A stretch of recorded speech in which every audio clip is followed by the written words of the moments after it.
나의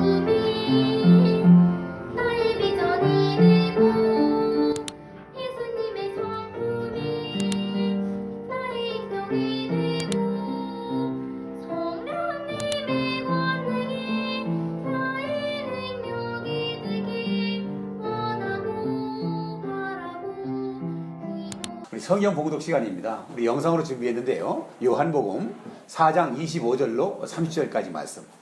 신약 성경에는 324페이지에 이렇게 되어 있는데요. 오늘은 영상으로 준비했으니까요. 보시면서 좀 파란색 글씨로 되어 있는 것만 쭉 따라서 한번 읽으면 좋겠습니다. 시작하면 같이 한번 읽을까요? 시작. 여자가 이르되 메시아 곧 그리스도라 하는 이가 오실 줄을 내가 아노니 그가 오시면 모든 것을 우리에게 알려주시리라. 예수께서 이르시되 내가 말하는 내가 그라 하시니라. 이때 제자들이 돌아와서 예수께서 여자와 말씀하시는 것을 이상히 여겼으나 무엇을 구하시나이까? 어찌하여 그와 말씀하시나이까? 묻는 자가 없더라. 여자가 물동이를 버려두고 동네로 들어가서 사람들에게 이르되 내가 행한 모든 일을 내게 말한 사람을 와서 보라. 이는 그리스도가 아니냐 하니 그들이 동네에서 나와 예수께로 오더라. 아멘. 오늘은 2020년도 우리 추수감사절 예배를 드리는 추수감사주일이에요. 축제와 같은 인생으로의 초대. 한번 읽어보겠습니다. 시작. 축제와 같은 인생으로의 초대. 제가 컨셉을 무엇을 잡을까 굉장히 고민스러웠어요. 사실은 여러분들이 계시는데 좀 더 보탬이 될 수 있는 하나님의 뜻을 좀 전해드려야 될 텐데 어떤 말씀을 좀 전할까 고민하다가 축제와 같은 인생, 가장 행복한 인생이에요. 그런 인생으로의 오늘 하나님의 초대를 받고 이 자리에 참석하였다는 사실을 꼭 기억하시고요. 오늘 위에 두 줄은 다 이미 설명이 됐어요. 우리 주위에는요, 많은 인생의 부류들과 함께 혼재한다고 그래요. 같이 어우러져서 이렇게 살아가고 있는 것이 우리 세상입니다. 세상은 무시할 수 없지 않습니까? 우리가 몸담고 있는 곳이기 때문에 그래요. 그런데 거기에는요, 두 부류를 먼저 한번 생각해 봤어요. 요올로족이 있고요, 코스파족이 있어요. 여러분들 들어본 말씀일 겁니다. 요올로란 말은 저 앞에 제가 눌렀어요. You only live once. 그러니까 이게 뭐예요? 제 얘기는요, 당신 말이야, 잘 보라고. 한 번뿐이 살 수 없는 인생이야. 일회성으로 끝나는 인생인데 정말 우리 한번 즐기며 살자는 겁니다. 이때 못 즐기면 즐길 수 없다는 겁니다. 어떻게 보면 맞는 말 같은데 하나님을 제대로 알지 못하는 자들이 부르짖고 그렇게 애치면서 열심히 쾌락 중심으로 살아가는 자들이에요. 이원로족들. 그런 인생들은 나름대로는 기쁘을지 모르지만은 허망하죠. 뒤끝이 허망합니다. 허망합니다. 뭐가 되는 것 같고 큰 소리를 치지만은 뒷전에서는 허전함을 금할 수가 없는 인생들이 이원로족들이에요. 왜요? 하나님의 뜻과 관계없는 인생을 살기 때문에 그런 거예요. 자, 우리 코스파족이 있어요. 코스파족. 코스파는 코스트, 페로포먼스라고 해가지고, 저 세기는 퍼포먼스라는 말은 어떤 연출이라든지 자기가 가장 내세우고 싶은 것이 뭐냐? 코스트예요. 가격이에요, 가격. 그래서 저기서 나오는 말이 가격 대비 성능, 가성비라는 말 쓰죠? 가성비. 가성비를 중요시해서 알뜰하게 살아가는 그런 족속들, 그런 인생의 부류들 있습니다. 굉장히 알뜰한 자들이죠. 어떻게 보면 하나님 뜻에도 맞는 것 같지만은 저게 전부가 돼서는 안 돼요. 인색한 인생을 살게 돼 있어요. 모든 게 다 하나님의 뜻에 얼마큼 부합됐냐에 따라서 인생의 만족도가 달라지고요, 보람이 달라지고 가치가 달라집니다. 그래서 오늘은 우리가 두 학자, 신학자이면서도 인생의 철학을 논하고 있는 자들의 내가 책을 통해서 제가 들은 얘기를 한번 말씀을 나누기를 원합니다. 후이진가라는 분이 책을 통해서 이렇게 말씀을 했는데요. 잘 보세요. 한번 읽어봐도 좋습니다. 시작. 놀이하며 유의를 즐기는 인간이라는 호모 루덴스라는 용어를 처음으로 사용한 사람이에요. 호모 루덴스. 요즘에게 참 어필해주는 그런 표현인 것 같아요. 요즘에 게임들 많이 하죠? 오락 많이 하죠? 자기가 가장 여가 시간이 생기면 즐기는 것들이 있어요. 어떤 방법으로 즐기는가? 그런데 분명히 놀이도 하고 게임도 하고 자기 기쁨을 위해서 아주 열심히 사는 자들. 그래야 자기가 어떤 존재인가에 대해서 잘 알리면서 만족한 자기 안에서 기쁨이 넘치는 그런 생애를 살아갈 수 있다는 겁니다. 또 이 하비 콕스는 하버드 교수예요. 그분이 쓴 책이 바보지라는 책이 있어요. 바보지라는 책에서 어떻게 인생의 두 부류를 정의했냐면은 노동형 인간과 축제형 인간이 있다는 거예요. 노동형 인간. 일하면 단지 알죠? 제로 얘기한다면 비포 크라이스트 BC의 인생이에요. 제로 하면 30대 초반에 하나님을 온전히 알지 못해서 내가 하는 일 가운데서 그냥 세상 일만 열심히 하면은 잘 사는 것처럼 생각했던 그런 시절. 그게 바로 노동형 인간이에요. 노동이 주는 기쁨은 상당합니다. 노동이 열심히 일하면서 내 자신이 누릴 수 있는 것들은 너무나도 많아요. 굉장히 귀한데 그게 전부가 돼서는 안 되겠죠. 우리가 일하기 위해서 태어난 건 아니지 않습니까?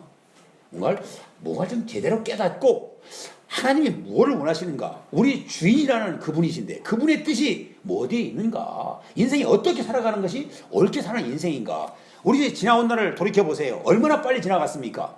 앞으로 생애는요 더 빨리 지나갑니다. 더 빨리 지나가는데 우리가 정말 이 시간을 일만 하겠다라고 사는 것은 어떻게 보면 참 무모한 그런 인생의 스타일이 아닐까.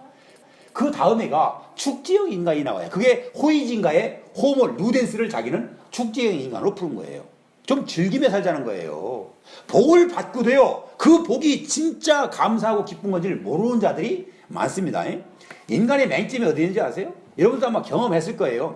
있을 때는 모르는데 잃어버리고 나서 깨달아요. 얼마나 참 제가 이런 말씀도 될까요? 좀 바보스러운 부분이 저에게도 있고요. 여러분들께도 아마 경험상으로도 있었을 거예요. 있을 땐 몰라요. 그래서 뭐 세상에서 쓰는 그런 말도 있지만 있을 때 잘하라고. 정말 딱 맞는 얘기예요. 있을 때요. 하나님이 주시는 절호의 찬스, 기회예요. 그때 정말 똑바로 한번 살아보려는 노력이 필요합니다. 저는 늘 어떤 사고를 가지고 지도하고 신앙 안에서 이렇게 강조하고 사느냐면요. 세상에 모든 일에는 다 가치가 있다는 거예요. 그게 종교개혁 이후에 주신 깨달음이에요. 종교개혁은 우리에게 많은 것을, 올바른 종교가 무엇이냐. 그래서 우리는 프로테스탄트, 기독교가 만들어졌죠. 왜? 종교라는 이름으로 불법을 행하는 자들이 너무나 많았어요. 종교라는 이름으로 하나님을 팔아서 장사하는 거예요. 그러니까 거기서 올바른 하나님을 깨달아야 된다. 우리가 알지도 못하는 말을 선포해놓고 자기 마음대로 협박하고 물질을 갈취하는 거예요. 그게 중세 천년의 암흑시대, 카톨릭이 주장했던, 장악했던 시대예요. 암흑의 시대예요. 암흑의 시대. 왜 그런지 아세요? 신부라는 존재가 신격화돼 가지고요, 하나님급으로 올라가 가지고 알지 못하는 말을 선포해 버려요. 원어로. 그런 설교가 그게 가능했던 것이 보면 참 인간은 참으로 어떤 제도에 짓눌려서 어쩔 수 없이 따라가는 그런 시대였던 것 같아요. 알지 못하는 말을 해놓고 자기가 하는 말만 들으라는 거예요. 그러니까 이게 뭐 다 하나님 뜻인지 알고 따라가는데 알고 보니까 성경에 빗나간 말들이 너무나 많고 시스템과 예배와 모든 내용들이 다 성경에서 하지 말라는 일을 공공연히 하면서 돈만 그냥 긁어 모으고 있는 거예요. 중세의 카톨릭이요. 그래서 종교개혁이 일어난 거 아닙니까? 그래서 우리는 정말 똑바른 인생을 살아야 된다. 종교개혁이 준 것은 참다운 교회. 하나님을 제대로 알고 섬기는 그 종교가 만들어진 것이 기독교고요. 또 한 가지는 모든 직업이 다 천직이 천한 직업이 아니고 하나님이 주신 직업이라는 거예요. 영어에 vocation이라는 말이 있죠. vocation. vocation의 직업인데 원뜻을 보면요, 하나님의 부르심이에요. vocation은요, 직업이 하나님의 부르심이 있어서 그 일을 지금 너에게 맡겨놓으라요. 하나님께서. 내가 찾아서 한 것 같죠? 알마 그래. 하나님이 나 허락해 주신 거예요. 관심도 거기에 대한 사람도 만나는 거 모든 거예요. 하나님이 허락지 않으면 불가능해요. 그게요. 다 하나님께서 일하시는 거예요. 그런데 그 모든 일은 다 성업이라는 거예요. 정말 귀하다는 겁니다. 그런데 그 일을 진짜 성업이 되게 귀하게 하는 것은 어떤 자세냐? 그 일을 주셨고 우리를 만드셨고 세상을 주관하시는 그분께서 어떻게 경영했으면 좋겠는가를 물으면서, 내가 주인 되어서 살면 안 된다고 그랬죠? 하나님께 물으면서 가장 좋은 방법으로 그 일을 해보라는 거예요. 그러면 그 일이 가장 귀하고 큰 일이 된다는 사실. 지난주에 제가 설교한 내용이에요. 여러분도 그걸 꼭 믿으시고요. 어떤 일에서 무슨 일을 할지라도 천한 일이 없습니다. 다 귀한 일입니다. 귀한 일이에요. 그 일을 하나님의 뜻대로 한번 멋지게 생각 가운데 해나가시면은 마음에 풍성함이 있고요. 또 하나님께서 예비하신 복을 덤으로 받을 수 있는 그런 삶을 살아갈 수 있으심을 꼭 믿으시고 하나님의 뜻대로 살아가는 은혜가 있으시기를 주의 이름으로 축원을 드립니다. 우리 한번 오늘은요 조금 전에 했던 그 말씀 메시지처럼 축제와 같은 인생을 살기 위해서는 우리가 두 가지를 전제로 한번 풀어보기를 원합니다. 한번 1번으로 나왔는데 두 줄 한번 같이 한번 읽어볼까요? 설명해서 읽습니다. 시작. 메시아를 만남으로 영혼의 만족함이 있어야 합니다. 제가 키워드는 저기 주요 강점을 두기 위해서 영혼의 만족함이 있어야 우리가 축제와 같은 인생을 살 수 있어요. 축제라는 말은 우리 순수는 우리말로는 어떻게 보면 잔치인 것 같아요. 잔치. 또 우리 영어로 보면 페스티벌. 제가 살고 있던 남미에서는 뭐 까나발과 같은 그런 페스타라는 말 써요. 페스타. 그래서 우리 그와 같은 축제인데 거기에 주요 개념 컨셉은 기쁨이죠. 기쁨. 그래서 우리는 그 기쁨 안에는 어떤 의미를 포함되고 있냐면요. 항상 흥을 돋기 위해서 항상 나눠주는 거예요. 나눠주고 멀리 있는 사람들과 다 함께 초대해서 자리를 같이 해주는 거예요. 오늘 이 자리가 하나님께서 부르신 우리 축제의 자리인데 함께 하신 모든 분들께 정말 감사를 드립니다. 왜냐하면 이 잔치는요. 음식을 아무리 많이 만들 때도 같이 먹어줄 사람이 없으면요. 그 잔치는 흥이 깨지게 돼 있어요. 그런데 여러분들이 정말 성의 있게 하나님의 초청에 응하셔서 이 자리에 함께 해주셔서 정말 감사를 드립니다. 영혼의 만족함이 있기 위해서는요. 앞에 제가 한번 묵상하고 계속 묵상하다가 앞에 제가 한번 서술을 넣어봤어요. 메시아를 만나야 된다는 거예요. 오늘 본문에 나오는 그 사마리아 여인이 메시아를 만남으로 말미암아 역전 반전의 인생을 살면서 정말 영혼이 만족해서 정말 남들에게 하나님을 전할 수 있는 복음을 증거하는 정말 숨어서 비겁하게 살던 자가 아니라 가장 당당하게 살아가는 아름다운 여인이 됐다는 거예요. 그게 뭐냐? 메시아를 만나기 때문에 그래요. 메시아이신 예수 그리스도를 만나기 때문에 그 영혼에 만족함이 생기니까 자기가 부끄러운 것도 다 덮어지고요. 예수를 전하는 일에 앞장을 서는 거예요. 물동이를 버려두고 아까 읽은 말씀 기억납니까? 하던 생업의 모든 것을 버려두고 복음을 전하는 일에 앞장을 섰어요. 저는 그러기까지 하라고는 저는 성도들에게 부탁하지 않아요. 물동이를 이고 할 일 하면서 복음을 증거하는 마인드를 장착을 시켜서 하는 일에 복음이 실려야 돼요. 하나님이 뜻인 진리가 실려야 돼요. 그 마인드를 가지고 그 일을 하라는 거예요. 얼마나 아름다운 생입니까? 그 일은요 누구나도 할 수 있어요. 알기만 제대로 안다면 모르니까 못하는 거예요. 오늘 매 말씀을 한번 깨달아 보기를 원합니다. 우리 한번 네 줄을 한번 같이 한번 읽어보기를 원합니다. 가로를 비우고 읽고 가로를 채워보는 거예요. 제가 중요하다는 부분은 가로를 비워놓고 제가 한번 이렇게 훈련을 받습니다. 읽어볼까요? 시작.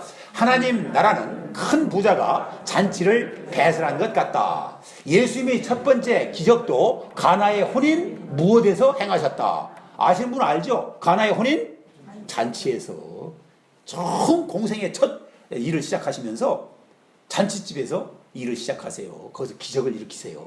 물이 포도주로 변하는 질적인 변화의 역사를 기적을 일으키지 않습니까? 그래서 우리는 하나님 나라라는 컨셉, 킹덤, 그걸 자세히 얘기를 지금 풀지는 않겠습니다만 하나님 나라, 하나님이 왕인 나라예요. 하나님을 섬기는 나라예요. 우리 입장에서 보면 하나님의 통치를 받는 나라예요. 그게 하나님 나라예요.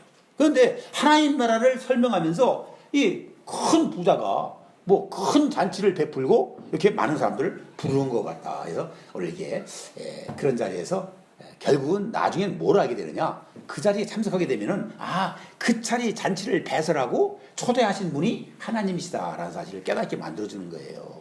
그래서 잔치를 베푸는 겁니다. 그리고 또 예수님도 첫 번째 기적도 가나의 혼인잔치 선 것은 정말 사람들이 다 모이잖아요. 저도 시골에서 어린 시절 초등학교 때 보냈는데 그곳에 동네 잔치가 벌어지면요. 정말 이웃 동네 알지도 못하고 만나지도 못하던 그 시절 많이 왕래가 없을 때니까 그 지역에 있는 분들까지도 다 모여들어요. 평상시에 좀 껄끄러운 관계를 지냈던 분들도요. 안 올 것 같으면은요. 잔칫날 전에는요. 화해의 메시지를 날립니다.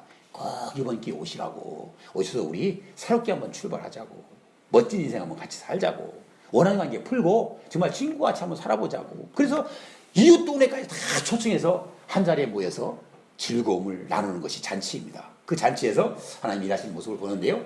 그래서 저는 이렇게 생각을 해봐서 신앙생활이라는 것이 뭐냐. 여러 각도로 풀 수 있겠죠. 나름대로. 그런데요. 하나님이신 예수님이세요. 예수님은 하나님이십니다. 삼위일체 하나님인데 지금 풀 수 있는 시간 없으니까요. 하나님이신 예수님과 함께 축제의 삶을 사는 거예요. 그게 신앙생활이에요. 예수님과 함께해요. 예수님을 위해서는 너무 거창하고 매 부족한 죄인 같은 인생이 무슨 예수님을 위해서 얼마나 하면 하겠습니까?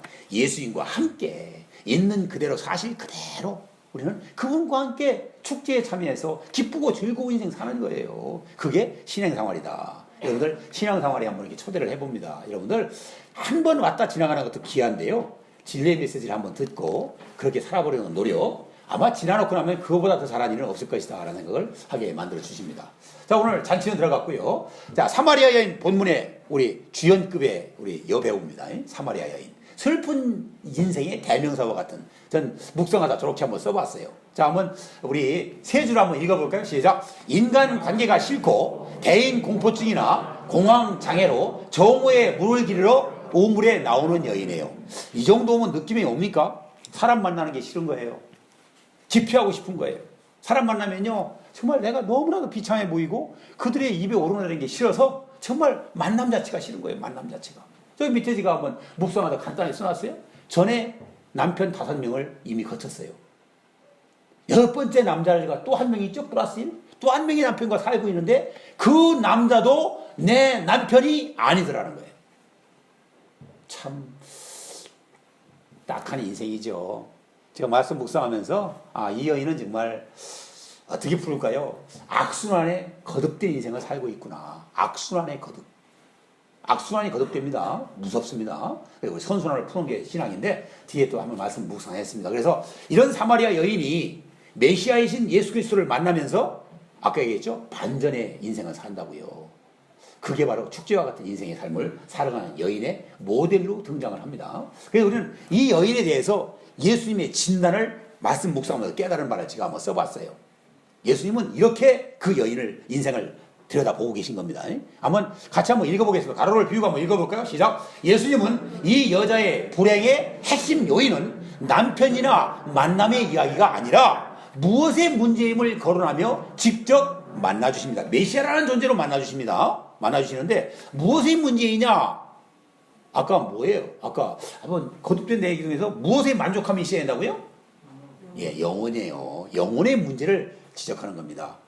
자기 살아왔던 삶의 스토리를 안 봤지만 알고 계신 분, 전지전능하신 그분께서 그분의 그 인생에 지금 파란만장했던 삶을 지적하시면서 남편을 데려오라고. 아까 그러니까 뭐 데리고 올 남편이 없다는 거예요. 거기에 대한 설명을 하면서 인생이 그렇게 발버둥치고 열심히 살아보지만은 그게 내 뜻대로 안 되는 게 세상 아닙니까? 그래서 거기에 놓고 이제는 메시아를 만나서 올바른 방법으로 사는 인생의 진짜 삶의 의미를 깨닫게 만들어주시는 거예요. 영혼의 문제가 중요하다는 거예요. 오늘 그것을 가르쳐 주는 겁니다. 그래서 우리는 오늘 이 말씀이 바로 예수님이 그 슬픈 여인의 대명사급인 사마리아 여인에게 던진 말이에요. 다시 한번 4줄 한번 천천히 한번 읽어볼까요? 시작. 여자가 이르되 메시아가 오시면 모든 것을 우리에게 알려주시리이다. 예수께서 이르시되 내게 말하는 내가 그러하시니라. 그가 누구예요? 그가 메시아예요. 제가 빨간 색깔로 집어넣었죠? 메시아. 그가 바로 메시아. 내가 바로 그다. 그래서 예수 자신이 그 정말 슬픔에 쌓이고 애롭게 살고 있는 여인, 사마리아 여인 앞에 메시아라는 사실을 밝히는 거예요. 바로 그것을 저는 밑에다가 이렇게 써봤어요. 예수님이 비밀 폭로예요. 12제자를 가르쳤어요. 세계 복음화를 위해서.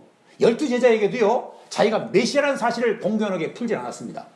하는 일로 깨닫기를 만들면서 그때를 기다리고 있었는데, 이 여인에게, 문제투성이 여인에게 비밀을 폭로해서 그 여인을 건져내려는 뜻으로 비밀을 폭로한 거예요. 저는 천진서과 같은 말이에요. 누구에게도 발설하지 않았던 자기가 메시아라는 사실을 가르쳐 주면서 그 여인을 정말 물동이를 버려두고 복음을 전하는 가장 기쁜 인생으로 살아갈 수 있는 길을 활짝 열어주시는 것입니다. 그래서 우리는 이 생각을 하다가 전도서 3장 11절 말씀. 전도서 하면은 솔로몬의 책인데 지혜가 넘치는 책입니다. 저는 꼭 솔로몬 책이 나오고 있는 전도서의 말씀을 많이 묵상하는데요. 오늘 이 말씀을 또 허락을 해주셨어요. 가로를 비우고 한번 같이 한번 읽어볼까요? 시작. 하나님이 모든 것을 지으시되 때를 따라 아름답게 하셨고 또 사람들에게는 무엇을 사모하는 마음을 주셨느니라. 정말 저 가로 안에 또 우리가 지금 강조하고 싶은 그 말이 들어가 있죠. 또 사람들에게는 무엇을 사모하는 마음을 주셨다고요? 영혼을 사모하는 마음을 주신 거예요. 영혼을 우리는 만나야 돼요. 나에게는 영혼이, 육과 혼이 있지 않습니까? 내 영혼이 어떻게 보면 멘탈이라고 볼 수 있어요. 정신의 세계라고 볼 수 있어요. 우리 믿는 자들은 그건 혼이라고 그래요. 영혼이에요. 영혼. 내 영혼이 영원을 만나야 돼요. 영혼을 만날 때 내 인생이 풍부해지기 시작하는 거예요. 아, 내가 옳게 살고 있구나.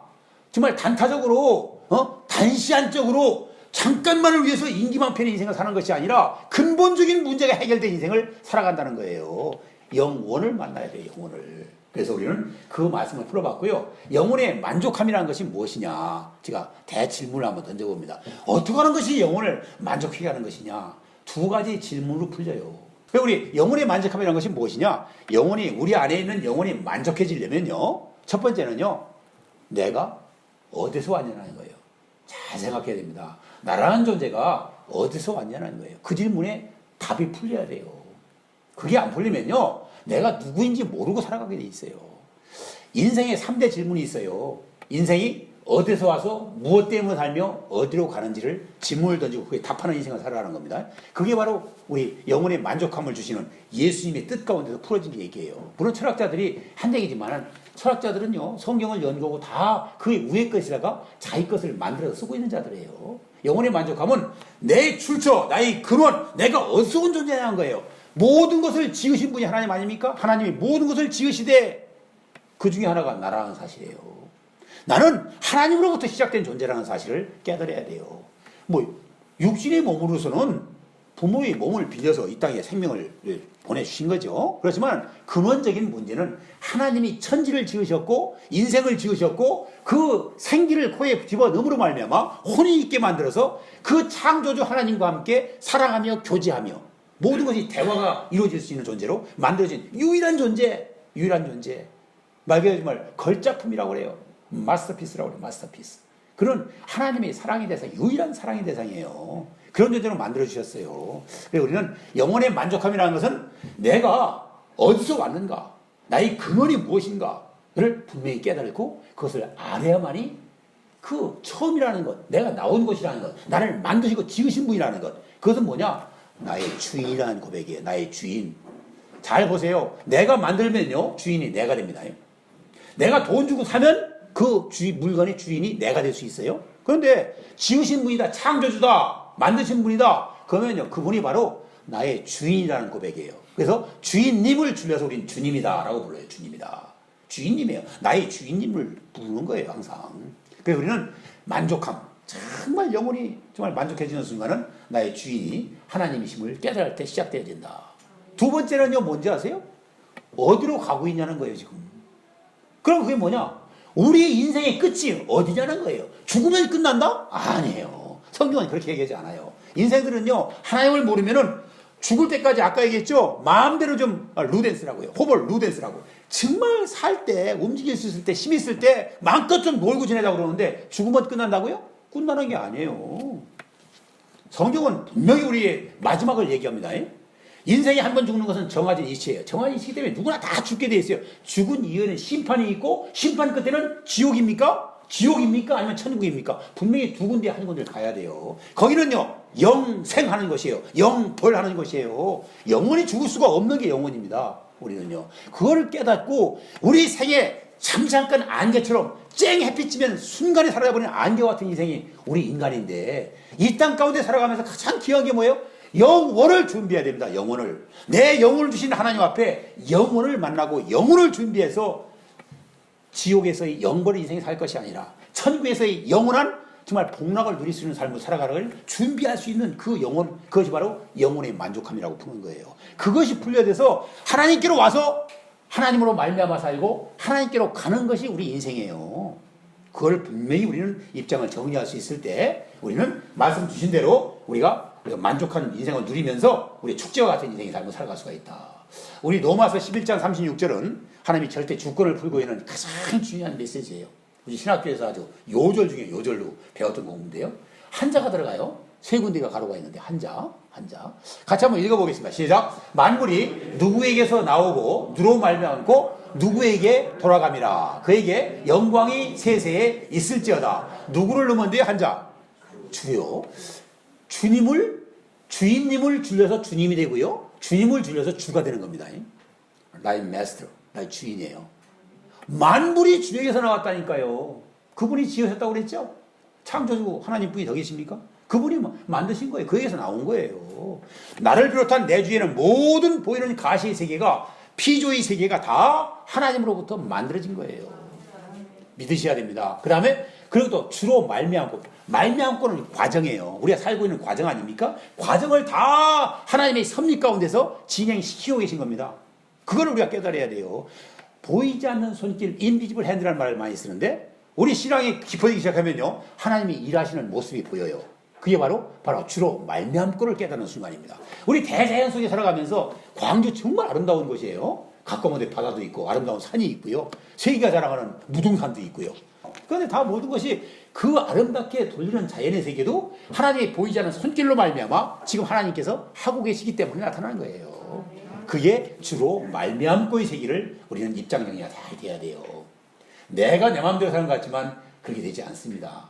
하나님이 내 일을 돕고 계신 거예요. 믿음의 분량만큼씩 도와줍니다. 내게 믿음이 없으면 도와주고 싶어도 하나님은요, 웨이팅. 기다리라는 거예요. 기다리라고요. 웨이팅 시켜놔요. 믿음이 부족하면 웨이팅을 시켜놓고 지켜보는 겁니다. 아세요? 믿음의 합격 라인이 있어요. 딱 통과하고 나면 하나님이 만나주시고요. 하나님이 대화를 걸어오시고요. 우리 기도를 들으시고요. 조그만 음성까지도 관심을 가지시고요. 우리를 책임지시는 주책인상이라는 말 하세요. 주님이 책임지시는 인생, 그런 인생길을 열어주시는 것이 하나님이세요. 그리고 누구에게로 돌아간다고요? 주에게로 돌아간다니까요.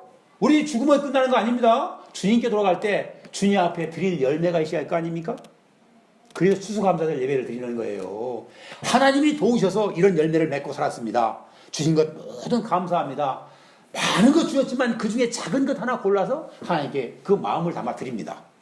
그걸 알아야죠. 감사를 모르고 살면 안 되죠. 우리가 그분께 돌아갈 때는요, 물질을 한번 풀어볼까요? 하나님께 갈 때는 열매를 가지고 가라 했는데, 내가 물질을 많이 벌었어요. 돈도 많이 벌었어요. 벌어온 것이 내 것이라고 하나님은 계산하지 않습니다.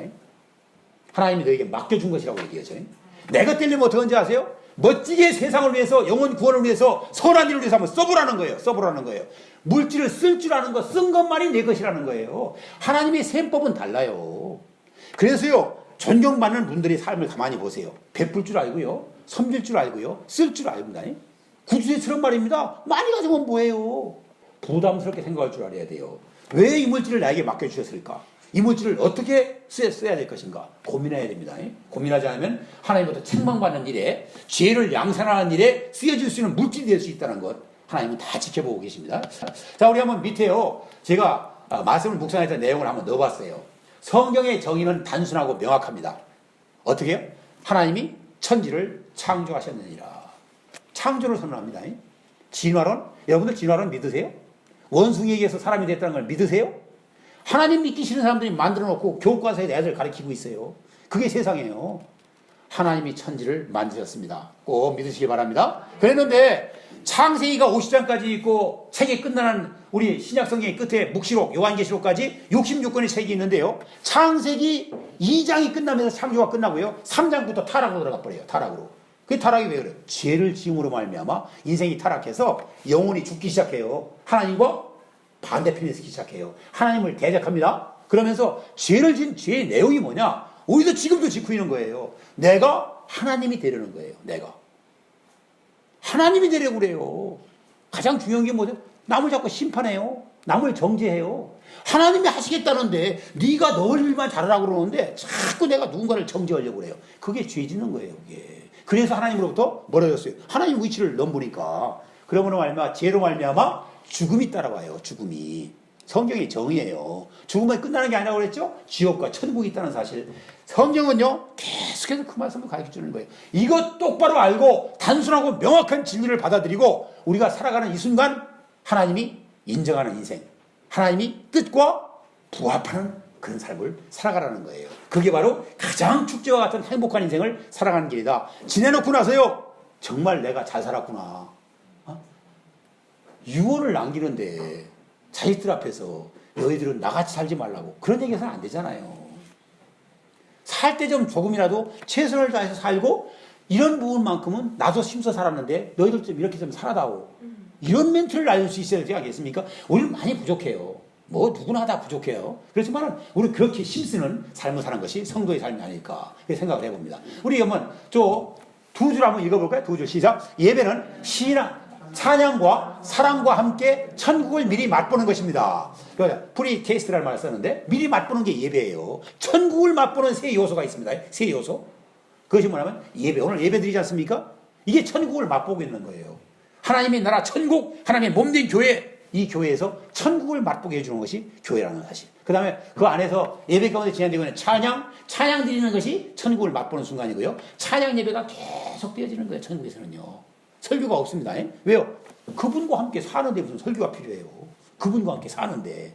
설교가 없는 찬양 예배를 드리면서 사는 것이 천국이고요. 사랑이라고 썼는데 사랑이 실천이에요. 사랑을 실천하는 겁니다. 이타적인 게 사랑이죠. 나 자신만을 아끼고 나의 유익만을 위해 사는 것이 아니라 내 주위에 만나는 사람들에게 복음을 나눠주고 귀한 것들을 나눠주고 우리 주위에 정말 귀한 것들 나누는 귀한 분들이 계세요. 정말 얼마나 감사한지 모르겠어요. 우리 천국을 우리가 스스로 내가 체험하려면 주는 자가 돼야 돼요. 사랑을 실천하는 자가 돼야 됩니다. 그것이 바로 우리가 천국을 미리 맛볼 수 있는 삶이다. 그래서 하나님의 복을 우리 주시는 하나님께서 복을 주시는 우선순위가 있다고 그랬어요. 우선순위. 잘 보세요. 하나님의 복을 받기를 다 원하실 텐데 하나님의 복 받기 위해서는 이 말씀대로 우리가 삶을 살아야 돼요. 자, 한번 가로를 비우고 요한 3서 1장 2절 말씀 가로를 비우고 한번 읽어봅니다. 시작. 사랑하는 자여, 내 무엇이 잘된 같이 내가 범사에 잘되고 강건하기를 내가 간구하노라. 잘 보세요. 범사가 잘되기를 누구나 원쳐? 자, 보세요. 강건이 뭐예요? 건강한 육신, 건강한 육신, 건강하게 살아야죠. 그 모든 것이 무엇이 잘된 같이 주신다고요? 영혼이 잘된 것 같이. 영혼이 잘못됐기 때문에 건강도 잃어버리고요. 범사 가운데 자꾸 막힘이 오는 거예요. 막힘. 그 막힘이 오고 건강에 안 좋은 사인이 떨어지기 시작하면 점검할 것이 있어요. 내 영혼이 하나님 뜻대로 살지 못하고 있다는 것이에요. 영혼에 만족함이 없이 어디서 온지도 모르고 출처도 없어요. 그리고 어디로 가는지도 모르고 하루하루 그냥 자기 하고 싶은 거 다 하며 살면 잘 사는 줄 알고 사는 거예요. 그렇기 때문에 하나님의 복을 받을 수가 없는 거예요. 하나님은요, 이 질서 안에 들어오면은요, 누구나가 다 받을 수 있는 복을 미리 다 예배놓고 계세요. 복을 주시기 원하세요. 우리는 그것을 깨달아야 돼요. 우리는 그렇게 한번 말씀을 정리해서 우선순위는 영혼이 잘 되는 것이다. 잘된 만큼씩 범사에 잘 되고 강건한 축복을 주시기를 원하시는 분이 하나님이시다. 그런 하나님을 아시고 그렇게 영혼은 잘 되는 일에 무엇보다 힘쓰는 그런 삶이 되시기를 주의 이름으로 축원을 드립니다. 이때 하면 아멘 크게 나온 거예요. 정말 얼마나 감사합니까? 자, 우리 한번 두 번째 한번 보겠습니다. 조금 시간이 지나는데요. 아까 얘기한 대로 우리가 축제와 같은 행복한 인생을 살기 위해서는 메시아를 만남으로 영혼의 만족함이 있어야 된다고 그랬어요. 자, 그거는요 출발이에요. 출발이에요. 행복한 인생으로 출발이 된 겁니다. 출발도 예수님과 함께 출발하는 거예요. 출발했는데 그것이 지속되어지고 완성되려면은 바로 두 번째 두 줄, 이번에 두 줄 멘트를 한번 읽으면 됩니다. 시작. 하나님의 복을 흘려보내는 축복의 통로가 되어야 합니다. 아멘입니까? 내가 축복의 통로가 돼야 돼요. 내 자신이 복을 흘려보낼 수 있는 사람이 돼야 돼요. 나에게 와서 머무르는 자가 되어서는 안 돼요. 흘려보낼 수 있어야 돼요. 그런 자를 하나님이 복을 주시는 거예요. 하나님이 다 알고 계신다니까요. 모르는 거 없이 다 알고 계세요. 자, 그런데 밑에를 같이 한번 읽어보기를 원합니다. 시작. 내가 행한 모든 일을 내게 말한 사람을 와서 보라. 이는 그리스도가 아니냐 하니 그들이 동네에서 나와 누구께로 오더라? 예수께로 오더라. 예. 자, 아까 얘기했죠. 숨어서 살고 만나기를 싫어했던 기피증, 공황장애와 같은 증상이 나타났던 그 사마리아 여인이요. 얘기한 대로 그리스도가 메시아입니다. 그리스도인 메시아 예수님을 만나고 나서요. 가서 다 증거하고 나니까 동네에 있던 사람들 정말 그 여인에게 손가락질하던 사람들이에요. 다. 정말 손가락질하고 상대도 안 해줬었는데요. 복음을 듣고 얘기를 전해주고 나니까 그 기쁜 복음의 소식을 듣고 예수께로 다 나오는 역사가 나타난 거예요. 그래서 그 여인이 축복의 통로로 쓰임 받은 거예요. 복을 흘려보내는 축복의 통로는요, 그 사람은 항상 만족함이 있어요. 하나님 함께 해주세요. 하나님 복이 그에 머물렀다가 빠져나가지 않습니까? 빠져나가면 더 좋은 걸로 채워주세요. 저는 이 논리를 요즘에 수혈 있죠? 수혈이라고 하나 뭐라고 그래요? 헌혈을 하면은, 전 군대에서는 많이 했었고요. 제가 국내에 오래 살았으면 헌혈 전 여러 번 했을 것 같아요. 전 육신도 건강하고요. 그런 마인드를 꼭 가지고 있어요. 좀 주고 싶어요. 내가 건강하니까. 주면은요, 저는 그런 확신을 가진 게 뭐예요? 피를 빼면 더 좋은 피로 만들어주세요. 내가 뺀 그 피가 없어서 죽어가는 영혼들이 있는데, 내 피를 넘겨주면 난 더 좋은 것을 받아요. 똑같다고 저는 생각을 해요. 우리요, 좋은 거 있으면요, 흘려보내보세요. 더 좋은 걸로 하나님이 채워주실 줄 믿고, 그렇게 정말 하나님의 뜻에 부합한 인생, 그렇게 살아야 될 줄 믿습니다. 자, 우리 한번 예수를 풀었고요. 다음은 요 얘기 좀 길지만은 굉장히 의미가 있어요. 설명하려면 길어지고, 그래서 문장으로 써봤어요. 한번 쭉 같이 한번 읽어보겠습니다. 시작.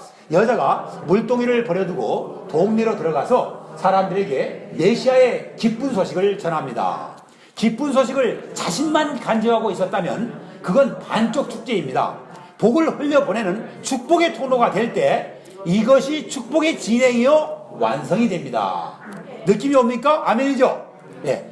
흘려보내니까 진행이 됐고요. 그러니까 축제와 같은 인생이 완성이 되는 거예요. 하나님이 그런 사람을 가장 좋은 것으로 채워주신다는 거예요. 그게 축제와 같은 인생, 가장 행복한 인생, 보람이 넘치는 인생, 열매가 아주 충분하게 채워지는 그런 인생을 살 수 있는 길이 열린다. 그 얘기를 푼 거고요. 요한복음 요 얘기를 좀 제가 넣을까 말까 다 넣는데 잠깐 읽어보고 지나가겠습니다. 시작. 창세 이후로 맹인으로 난 자의 눈을 뜨게 하였다 함을 들었지 못하였으니 이 사람이 하나님께로부터 오지 아니하였으면 아무 일도 할 수 없으리다. 실로암 연못가에 소경으로 태어날 때부터 소경입니다.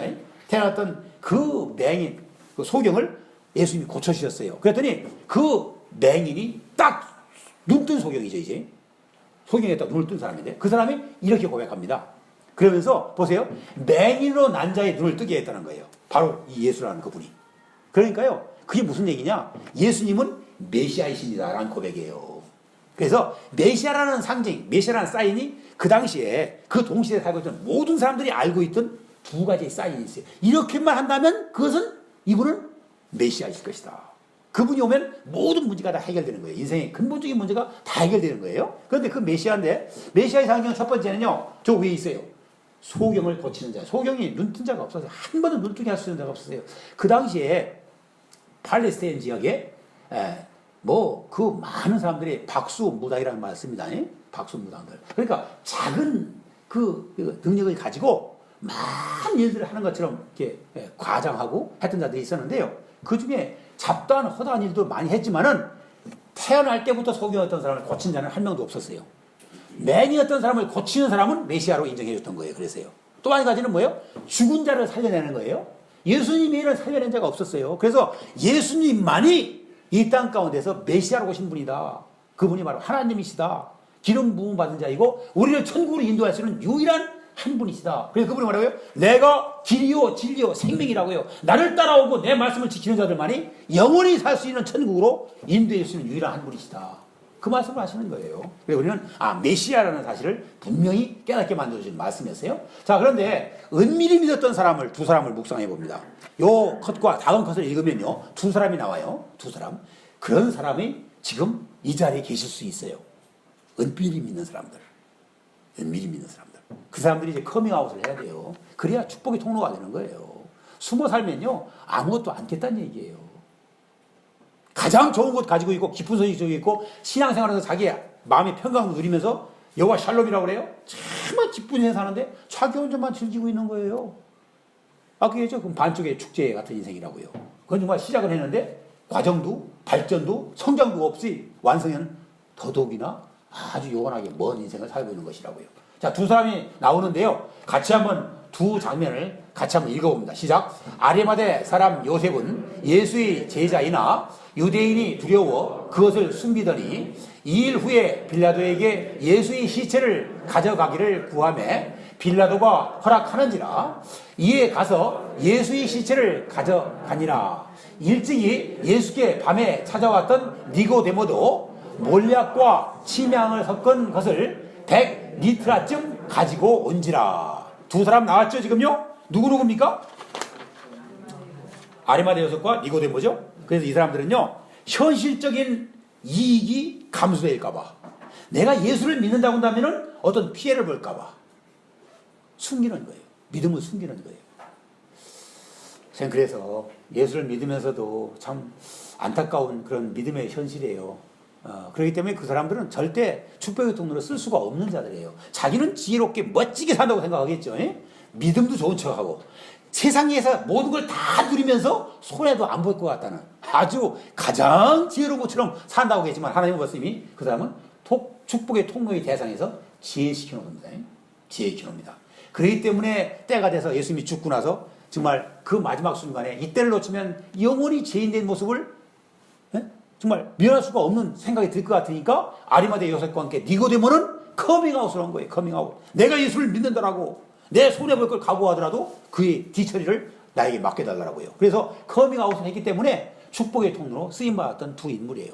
우리들도요 뭔가 믿음에 대해서 당당하게 하나님 앞에서 자기 신앙을 받을 수 있는 그런 삶을 살아가야만이 그를 통해서, 그의 입술의 고백을 통해서 복음이 증거될 뿐만 아니라 많은 자들에게 하나님을 알릴 수 있고 옳은 인생이 무엇인가를 깨닫게 만들어주는 일에 쓰임받는 생애가 될 줄을 꼭 믿으시길 바랍니다. 자, 그럼 우리 마태복음에 아주 귀한 메시지가 있어서 한번 넣어봤어요. 한번 읽어보겠습니다. 먼저 세 줄 한번 읽어볼까요? 시작. 무릇 있는 자는 받아 무엇하게 되고 없는 자는 그 있는 것까지도 빼앗기리라. 자, 있는 자는 받아서 무엇하게 된다고요? 풍족하게 됩니다. 아분단트라는 말 쓰는데, 아분단트. 그리고 우리는 넘치도록 풍족하게 되는 거예요.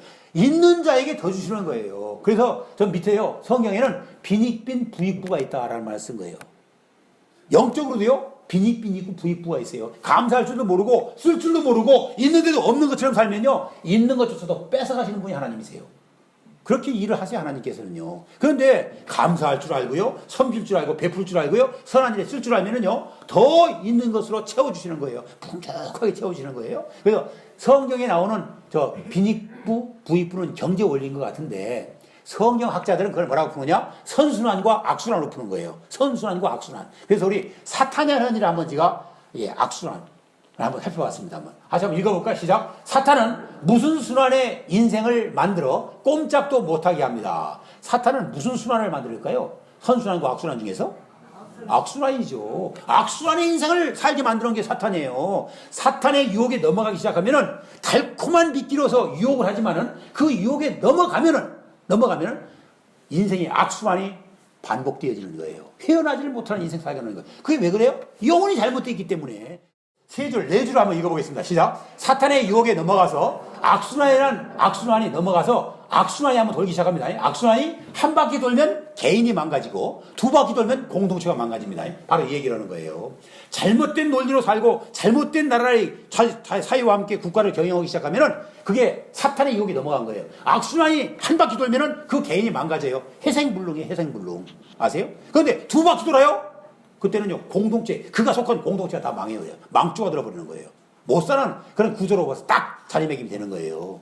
자, 우리 밑에 한번 풀어봤어요. 시작. 신앙이란 무엇이냐? 시작. 신앙은 하나님의 은혜로 악순환의 고리를 끊고 무슨 순환의 인생을 살게 하는 것입니다. 무슨 순환?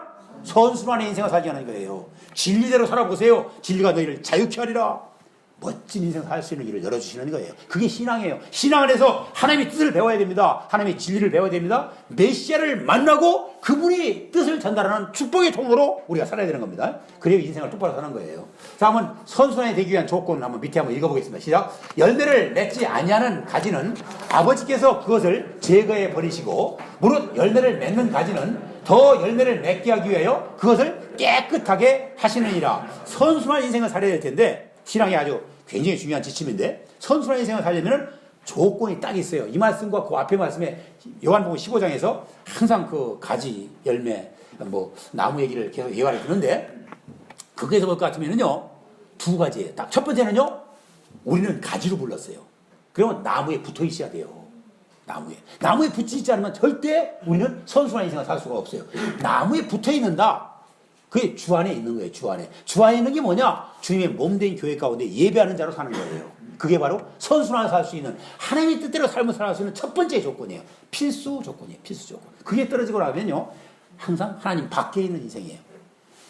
가지가요, 제가 예물을 가져오려다가 말았었는데 제가 일터에서 가져오려고 끊었는데 다 말라 비틀어졌어요. 딱 가지를 한번 끊어보세요. 줄기에 끊어보세요. 처음 볼 때는 그럴듯해요. 줄기에 붙어있으나 나무까지 붙어있으나 뭐 똑같은 것 같은데요. 한 두세 시간 지나니까요. 말라 비틀어져 버려요. 죽은 거예요. 끊어져 나가면 죽은 거예요. 이미 벌써. 그래서 꼭 우리 가지로 부름받은 우리들인데 나무에 붙어 있어야 된다. 그것이 첫 번째 선순환의 인생을 살기 위한 조건이고요. 두 번째는요. 한 번 하나님이 기뻐하신 열매를 먼저 맞아보라는 거예요. 아시겠죠? 열매를 맺으면은요. 주위에 있는 것을 제거해 주가지고요. 양분도 더 공급해 주고요. 주위에 있는 것을 다 쳐가지고요. 깨끗하게 해서 그 열매 맺는 가지가 잘 클 수 있도록 솎아냅니다. 무슨 얘기인지 아세요? 그게 선순환의 인생이에요. 내가 열매를 한번 먼저 드릴 수 있어야 돼요. 첫 번째 열매를 드리면요. 선순환에 시작되어져서 그것으로 말미암아서 좋은 일이 반복되는 인생을 살 수 있다. 가지 안에 머무르는 예배자의 삶을 살 뿐만 아니라 내가 드릴 수 있는 그 귀한 열매를 먼저 한번 맺어서 하나님께 드릴 수 있는 인생 살아갈 때 그 인생은요. 선순환의 삶을 살아갈 수 있는 조건을 다 갖춘 것입니다. 자, 우리 한번 이렇게 말씀 읽고 한번 이제 끝난 것 같아요. 요거하고 다음에 끝난 것 같아요. 같이 한번 읽어볼까요? 시작. 아브라함과 같은 축복의 근원이 되어야 합니다. 나누어주는 사람이 되어야 합니다. 예수님께서는 주는 것이 받는 것보다 무엇이 있다라고 하셨습니다. 진짜 기쁨을 주시고 기쁨의 근원이 되시는 누구를 전하는 사람이 되어야 합니다. 제가 결론같이 뽑아냈던 말씀이에요. 자, 예수님은 뭐라고 했어요? 주는 것보다 받는 것이 무엇이 있다고요? 한자? 복이다. 그것이 더 복이 있다는 거예요. 받으려고 하지 마세요. 주려고 하세요. 그게 축복의 통로예요. 그때는 하나님께서 더 좋은 것으로 지속적으로 채워주십니다. 그럼 우리 축제와 같은 인생의 완성길로 가는 거예요. 그래서 또 보세요. 진짜 기쁨을 주시고 진짜 기쁨이 있다고 그랬어요. 사탄이 주는 가짜 기쁨이 아닙니다. 진짜 기쁨을 주시고 기쁨의 근원이 되시는 누구를 전하는 삶을 살아야 돼요? 누구? 예수를 전하는 삶을 살자는 거예요. 그분은 메시아라니까요. 하나님이세요. 참 하나님이시고 참 사람이신 예수를 전하고 그분의 뜻을 전하는 거예요. 전하면서 내가 먼저 이렇게 사는 거예요. 그러면은요 가장 정말 오늘 말씀 주신 대로 축제와 같은 인생을 살아갈 수 있는 길이 활짝 열리리라고 저는 믿습니다. 자, 우리 한번 끝났죠? 자, 이게 이렇게 한번 인사합시다. 축복의 통로가 됩시다. 주위 한번 가까운 분 한번 보세요. 얼굴 한번 보시고. 자, 우리 시작. 축복의 통로가 됩시다. 아유, 목소리가 너무 적어요. 우리 식구들끼리 예배 드릴 때보다 더 적어요, 지금. 주눅 들었나 봐요, 한번. 다시 한번 크게 보시면서 때로는 손도 잡고요. 눈도 맞추시면서 인사 한번 합니다. 시작. 축복의 통로가 됩시다. 네, 축복의 통로가 꼭 되시길 바랍니다. 하나님께서요 선순환의 바퀴를 돌리셔서 내가 가는 곳마다 하나의 나라가 확장되어지고 멋진 인생, 이 숨이 답답하게 막혀가는 우리 조국의 현실 가운데서 유일한 소망의 대안으로 쓰임받는 은혜가 있을 줄 꼭 믿으시길 바랍니다. 다음은 밑에 이거 읽고 끝내겠습니다. 시작. 우리 모두 누구나 축복의 통로가 될 수 있습니다. 슬픈 인생이 축제와 같은 인생으로 바뀌게 하는 교회와 성도가 되기를 기대하며 기도합니다. 아멘입니까?